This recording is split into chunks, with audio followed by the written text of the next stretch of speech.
Setelah berhari-hari IHSG ancur, akhirnya hari ini IHSG hijau. Sudah saya bilang di Stockbit, seandainya IHSG turun sampai ke 4000, itu dia bakal benar-benar dijagain di atas 4000. Soalnya kenapa? Angka 4000 ini adalah angka support dari tahun 2012. Ini benar-benar support yang sangat kuat. Makanya hari ini IHSG mantul. Sempat turun ke 3800, akhirnya mantul ke 4000. Nah, di video ini saya bilang bahwa IHSG akan berhenti turun bulan Juni. Loh, kok kenapa bulan Juni? Nah, begini. Ini penurunan IHSG bulan ini udah sangat luar biasa. Ini secara candle bulanan, ini adalah candle bulanan tertinggi sepanjang sejarah IHSG berdiri. Ini dari tahun 1990 sampai sekarang, ini adalah candle bulanan tertinggi serta terparah IHSG. Saya asumsikan setelah ini penurunan IHSG udah terbatas. Ya, soalnya nggak mungkin. Seandainya si IHSG ancur terus-terusan sama 2 bulan, itu dia dalam 2 bulan ke depan, IHSG bakal ke 2000. Itu benar-benar kacau. Soalnya ada puluhan triliun duit di reksadana saham. Seandainya dia turun sampai ke 2000, itu benar-benar sangat kacau. Itu duit puluhan triliun bisa benar-benar hilang. Makanya saya yakin, seketika IHSG udah turun di bawah 4000, si OJK bakal jagain IHSG. Bakal gunain berbagai cara buat jagain IHSG supaya turunnya enggak terlalu ekstrim. Selain itu, kenapa harus bulan Juni? Nah, begini, lihat nih, libur bursa tahun 2020. Lihat sewaktu bulan Mei. Sewaktu bulan Mei hampir seluruh bulan itu libur. Ada 12 hari bursa, ini kita bakal libur. Bursa saham bakal tutup. Makanya sewaktu bulan Mei ini tutup, siapa tahu yang si corona udah membaik. Selain itu, lihat deh si pemerintah. Si pemerintah menetapkan yang batas darurat corona itu sampai akhir Mei. Nah, ini berarti pas bulan Juni, seharusnya IHSG udah pulih. Seandainya dia turun, ya paling cuma turun dikit, udah sideways. Makanya saya bilang, sewaktu bulan Juni itu, si penurunan IHSG udah terbatas. Harusnya udah sangat susah turun, sewaktu bulan Juni. Fakta lainnya adalah, lihat deh yang si Italia sama Iran. Seperti yang Anda lihat nih, dari situs yang si COVID-19, si Italia itu nomor 2, sedangkan si Iran itu nomor 4, yang paling parah di dunia. Nah, tetapi lihat bursa sahamnya. Ini adalah bursa saham Italia. Tuh lihat, ya memang dia dari tanggal 18 Februari hancur. Nah, tetapi dia dari tanggal 12 Maret, sudah 8 hari dari sekarang, benar-benar sideways. Ini padahal si Italia semakin heboh coronanya. Nah, tetapi si bursa sahamnya malah sideways. Nah, kan aneh. Harusnya secara logika, kalau misalkan si Italia makin heboh coronanya, ini si bursa sahamnya bakal terus-menerus jatuh. Ini tetapi dia dari tanggal 12 Maret, malah sideways.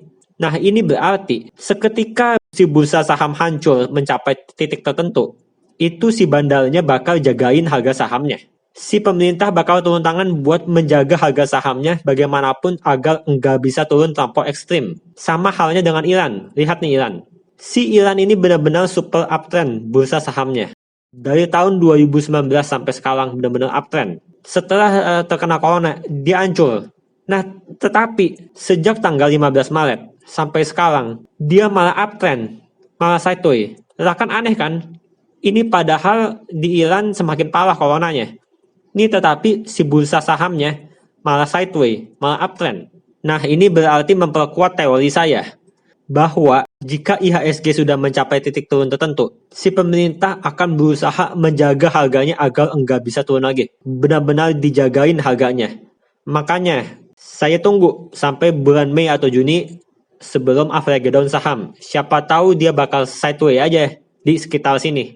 Nah, nanti setelah pertengahan tahun, situasi corona sudah membaik, nah baru tuh beli-beliin saham, gitu. Ya bagaimanapun menurut saya, seandainya lu beli saham, itu udah harus siap rugi. Nih, si investor John C. Bogle bilang, if you have trouble imagining a 20% loss in the stock market, you shouldn't be in stocks. Nah, makanya saya bilang, misalnya lu nggak kuat, floating loss sampai minus 60% di blue chip, mending lu nggak usah beli saham. Soalnya saya yakin, si IHSG hancur begini bukan cuma tahun ini aja. Saat itu terjadi, ya lu harus benar-benar siap. Ya, semoga video ini bermanfaat. Yang penting lu yakin aja sama fundamental saham yang lu pegang. Jangan lupa juga follow Telegram saya di Diary Kapten Saham 707 Soalnya saya sering berbagi analisa soal saham di sini. Seperti yang hari ini, saya bilang bahwa saya mau Avelagedon saham BJTM. Soalnya kenapa? Soalnya saya mengincar dividen BJTM. Serta secara teknikal, si BJTM udah turun terlampau dalam. Selain itu saya bilang, sewaktu yang tadi siang, hari ini BBCA naik. Nah, tetapi hati-hati. Soalnya kenapa? Soalnya BMLI, BBLI, sama BBLI itu masih minus. Seandainya si IHSG benar-benar mau uptrend, mau berbalik lagi, itu BMLI, BBNI, dan BBLI sama BBCA harus berbarengan hijaunya. Begitu. Seandainya saya ditanya, saham apa yang mau saya incar sewaktu IHSG ancur begini? Itu semua udah saya jelaskan di rekomendasi saham di situs Traktir nih. Saham pertama adalah si BJTM. Sewaktu saya buat si postingan ini, harga BJTM ada di 625.